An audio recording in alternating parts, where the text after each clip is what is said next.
पीलीभीत में सड़क हादसे में 10 लोगों की मौत हो गई है और 7 लोग घायल हो गए हैं। पेड़ से पिकअप के टकराने के हादसा हुआ है। NH 73 पर यह हादसा हुआ। सभी घायलों को जिला अस्पताल में भर्ती कराया गया है। घायलों में 2 की हालत गंभीर बताई जा रही है। बताया जा रहा है कि यह श्रद्धालु हरिद्वार में गंगा स्नान कर लौट रहे थे। ड्राइवर को झपकी आने से हादसा होने की आशंका है। सीएम योगी ने इस हादसे पर दुख जताया है और घायलों को समुचित इलाज के निर्देश दिए गए हैं। सरकार ने मृतक के परिजनों को 2-2 लाख रुपए के मुआवजे का ऐलान किया है। सड़क हादसे की सूचना मिलने के बाद डीएम, एसपी प्रशासनिक अमले के साथ जिला अस्पताल पहुंचे।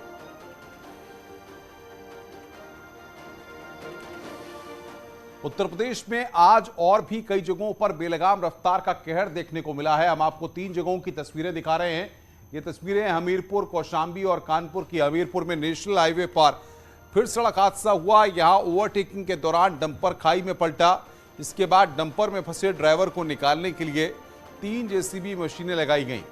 पुलिस ने गंभीर हालत में उसे अस्पताल में भर्ती कराया है। उधर रोडवेज बस और कंटेनर में टक्कर हो गई, जिसमें 25 यात्री घायल हो गए।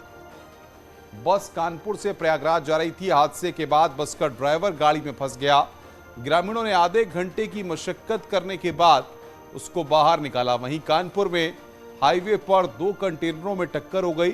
हादसे के बाद कंटेनर के पर खच्चे उड़ गए। इस हादसे में ड्राइवर और क्लीनर बाल बाल बच गया।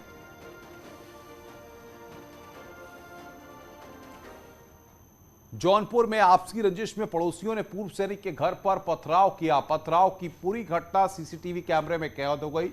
पथराव से पूर्व सैनिक के परिजन दहशत में रहे। पीड़ित परिवार ने थाने में इसको लेकर शिकायत दर्ज कराई है। सराय ख्वाजा थाना क्षेत्र की यह वारदात है। वहीं कानपुर के बर्रा थाना क्षेत्र में टप्पेबाजों ने सराफा कारोबारी से 2 लाख के जेवर लेकर मौके से फरार हो गए। टप्पेबाजी की यह पूरी घटना दुकान में लगे सीसीटीवी में कैद हो गई। इस मामले में पीड़ित व्यापारी ने बर्रा थाना पुलिस को लिखित शिकायत पत्र दिया है और सीसीटीवी फुटेज भी सौंपे हैं। पीड़ित व्यापारी ने बताया कि उन लोगों ने तंत्र मंत्र कर मुझे वश में कर लिया और इसके बाद टप्पेबाज जो कहते गए वो करता गया। उन्होंने मेरे से मेरा सोना ले लिया और अपना मेटल का सामान मेरे को दे दिया, जो कि मेरे को समझ में आ रहा है कि सोने का ही है, और जबकि उसमें केवल कारीगरी का काम था और कुछ नहीं था। मैंने उनको सारा सामान दे दिया। जिस समय उन्होंने गाड़ी को स्टार्ट किया और उसकी आवाज़ से मेरे को जो मेरे अंदर उनकी बात समझ में आ रही थी वो टूटी और मेरे को लगा अरे मेरे पास तो वो पीतल का सामान दे गए और मेरा सोना सामान ले गए। बस्ती में पुलिस और बदमाशों के बीच मुठभेड़ हुई। इस मुठभेड़ में अभय निषाद नामक बदमाश के पैर में गोली लगी है।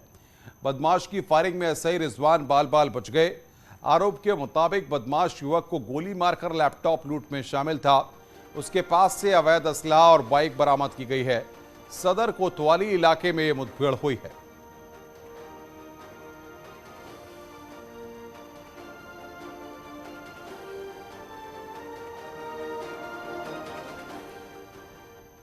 हम सभी चाहते हैं कि हमारा अपना सपनों का घर हो, लेकिन योजना बनाने से पहले कुछ जरूरी बातें हैं जो आपको याद रखने की जरूरत है।